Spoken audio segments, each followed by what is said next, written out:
Tenhut neared the Pharaoh, who was exchanging words with one of his private personnel. Whispers of magic and demoncy spilled from the venomous tongue of the administrator. "Commandant," the Pharaoh said, turning from the advisor with ease. His elbow rested on the arm of the mobile throne. "Why has the line ceased in advance?" Tenhut slowed to a stop. His arms, once locked behind his back, fell loosely to his sides. A complex network of structures have materialized due northeast, directly before the path of intended travel. "I see," the Pharaoh pondered. He closed his eyes. "The Drednoght Authority?" At the moment, they have only verified the rate of its materialization, an instant manifestation. The Dreadnoughts are completing their scans now. The Pharaoh nodded. He looked up at the Blackguard. "What have you discovered?" A sensation that Tenhut could only confirm as an inverted wind gently reached out and clawed through the area. The slight pull into an empty and nameless void diverted the Commandant's attention for a brief moment. He allowed another breath to pass, before continuing. "I sense a most unusual magic penetrating through this dark city. The contents within seem to reflect the deeper workings of Senhel." The Pharaoh digested the Commandant's account of the situation as the surroundings shifted. Tenhut felt the contrast of reality morph as he looked up, enthralled. A ripple in the atmosphere revealed a vast grid across the heavens. The bars, hundreds of miles apart, encompassed the entirety of the above sky, seemingly much larger than before. The lines of the grid, a salted gray-like white, reflected a force onto the planet as it curved around the globe. A static light, it compacted and illuminated in circumference the world within, encircling the planet in a vibration of power. The ridges electrified the thick blackness around the grid, giving slight radiance to the bordering space. "The deeper workings of Senhel," Atnakin approved. "It appears the magic of the land is thickening. As we tread further inwards, we draw closer to the ultimate power as moments pass, Tenhut. The waning hours will disclose the truth of this territory." "The magic tells me this." "Go on." Atnakin smirked. "Say it." "We are entering a state of two realities, where two worlds become one." Our suspicions along the bridge could not have been closer from the truth. If the environment is behaving like this, who is the architect of this reality? I believe the author to be a celestial being whom entered through one of the many portals during Jayab's mistake. It appears he is harvesting power here. As I recall, Your Excellency. If this notion is correct, he is trying to expand his domain. Atnakin raised a finger. "I will cease his attempts." Tenhut looked back to the sky and fell silent. Atnakin reached into a cloth-lined basket at the foot of the throne. "The only god to seize this realm will be me." Atnakin pulled out a fruit and bit into it. "Now, your recommendation for the next course of action, Commander?" "We should use Project Afterdeath for a deeper probing." "Yes, an interesting proposal. The eyes of the wretched may detect potential threats before we order Egyptian blood. The Senjin will move forwards at once." "I shall inform Akadega of our first move before I return with an update on this situation." "Good, Tenhut. Very good." Atnakin sat back and focused inward, allowing the fruit to fall to the floor. A nearby attendant picked it up as Atnakin prepared to give complete concentration to the army of undead.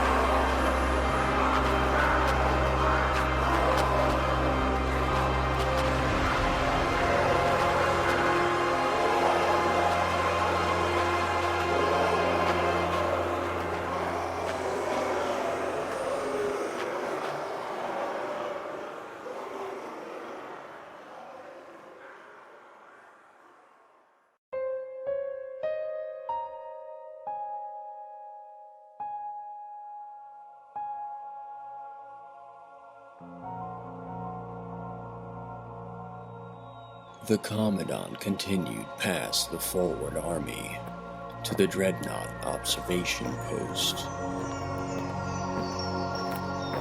The sands at his sides rose in steep waves from an increase of elevation, leaving the Dreadnoughts encamped in an open stretch, a flatland of ground hard and cracked. Tenhut, though at one with the sands, wandered without opposition from the earth as he neared the alien conglomerate. The atmosphere flashed, marking once again the transformation of the sky to the grid above. The lines of vibrating static illuminated the Senhel Desert. 2 rows of dreadnoughts spaced in the cradle of the barrens faced the direction of the Egyptian myriad. As the commander approached, the robots swiveled in unison, a guardian line to the dreadnought platform. Down the succession, the alien hierarchy stood upon a landing, a fixture of foreign architecture. The long metallic surface raised several feet in height and bore long spires at either end upstage. The pinnacle of the apex curved, the sharp hooks gleamed under the static light of the sky. Across the threshold, Tenhut entered the site, inspecting the faces of the extraterrestrials. The strength of Drednoght formation called his attention as colored beams of alien vision swiped the air, motioning through the immediate space around him during his march to Alcadega. Thin and sharp, he could feel the warmth from the fine blades of light. The Commandant paraded down the line, surveying the cybernetic race. They were still and motionless, awaiting instruction from the ambassador. Dark light mirrored their armor. Similar reflections emphasized the exquisite glamour of the Lord Commander, who glowed under the brilliant facade of illuminations from the vast grid above. The aura of the dull light captured the bleak emptiness of Senhel.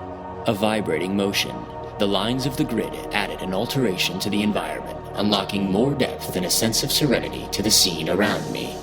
After I witnessed the complexity of the environment, I glanced inward, feeling the twitch of deadened nerves through the mechanics of my breathing. My very source of life, automated. The control I maintained was subtle, no longer the authority I once commanded.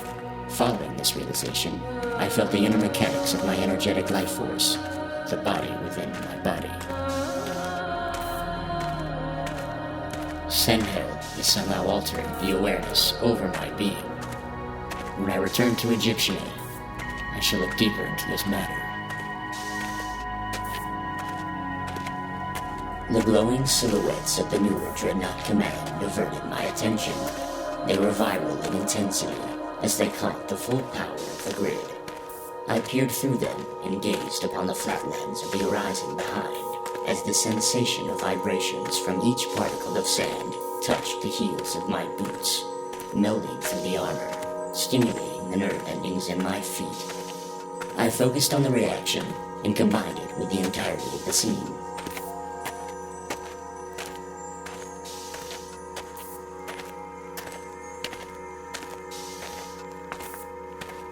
The understanding of these unlimited perceptions and awareness I shall one day achieve. I arrived at the heart of the alien entities, cast suddenly into the darkness of their shadows. As quickly as I was enveloped, the light of the grid intensified, and the rows above cast an equal light from all angles, dissipating all shadows. I glanced back at the sudden change, no more dull and bleak. The ground is as alive as the heavens. The territory now bright as if under 1,000 suns.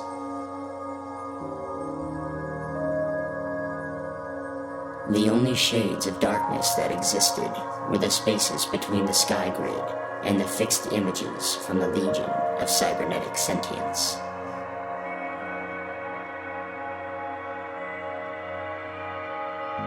I reserved a new mindfulness before focusing on the Drednoght Commander.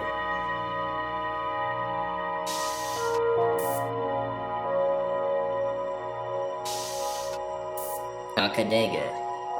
The approaching Commandant caught the attention of the alien ambassador. 810 turned to face him.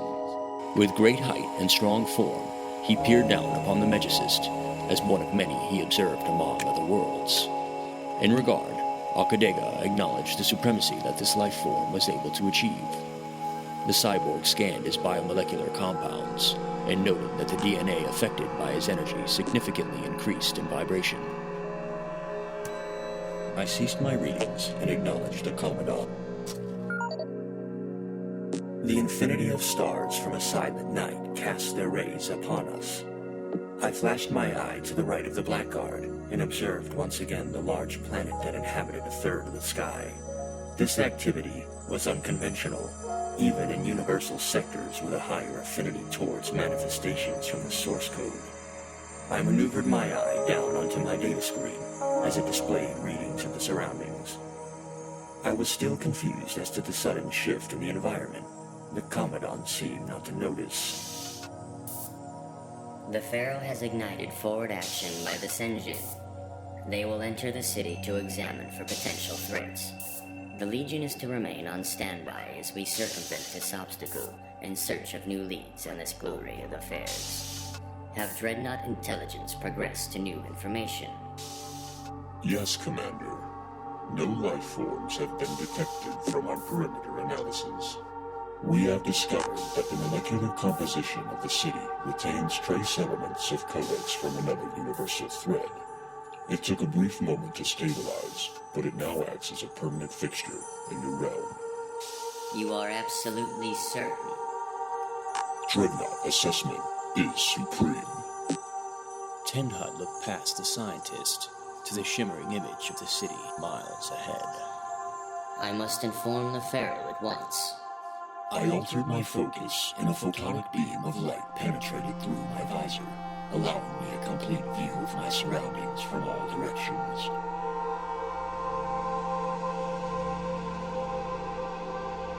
The light widened and dissipated. The particles disassembled and floated away. I maintained my connection as distance increased, now observing the environment from a place some hundreds of feet away at my left hand. Pale gray sands, not the orange of the desert. No longer could I see patches of mountains in the distances, but walls of a moved surface, impacts from spatial objects. The skies and the stars above, closer than ever. I could reach out and touch them. There was no question as to the answer of my concern. I maneuvered one eye from the Commandant and glanced down at my data screen, confirming my suspicions. I looked at the planet that loomed in the distance. It looked strikingly similar to the one we landed on, but no longer were we inhabiting the same world. Somehow, we were now on its moon.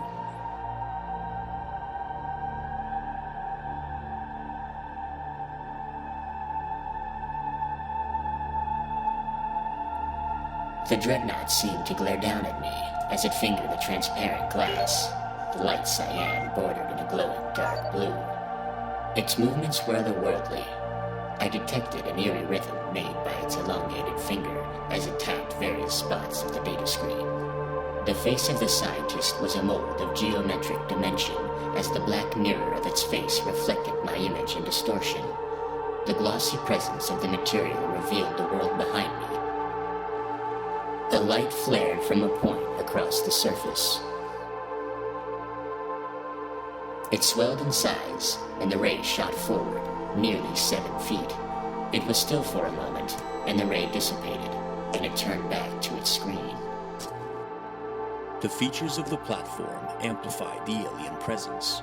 Acute edges from the arms of the structure raised high above the beings present on the landing. The hooked apex gave way to an image of countless spikes across the flooring as new reflections from the viral light above dwindled, creating the now emerging shadows. As a result, Akadega's image shifted. His armor took new form, constructing a personification that was ultimately frightening. Tenhud proudly recognized the magic of this manifestation and breathed in the raw beauty of the otherworldly, a shifter of etheric forms. A light slowly flared down at me from the Drednought's visor as I processed the Egyptian. It was unusual communing with beings less than half my size. It added depth to my experience, and it was these moments I valued most.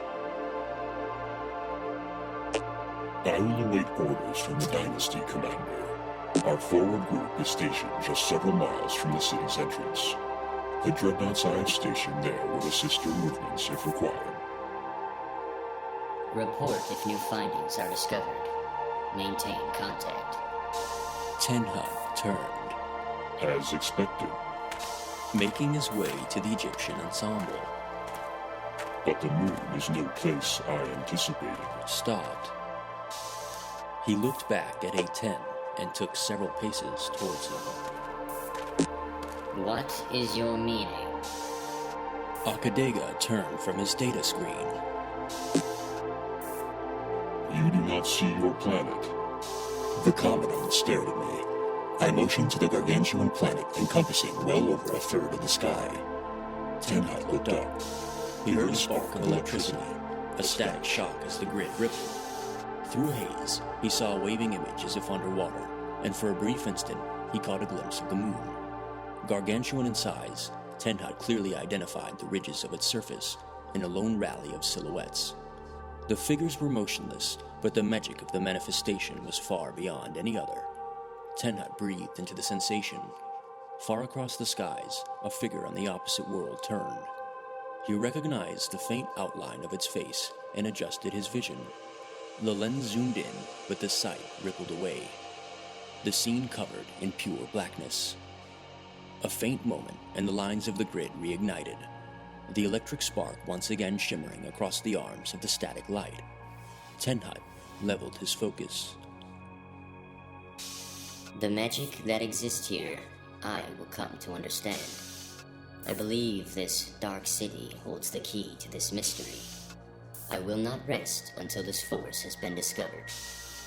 I will learn to harness its secrets. Tenhut swiveled and marched to Ognokin. The mission of my legion. 810 watched the Commandant pace away and looked down at his data screen, a countless sequences of information cycling throughout his cybernetic neural net. He marked a few more icons before turning to his advisors.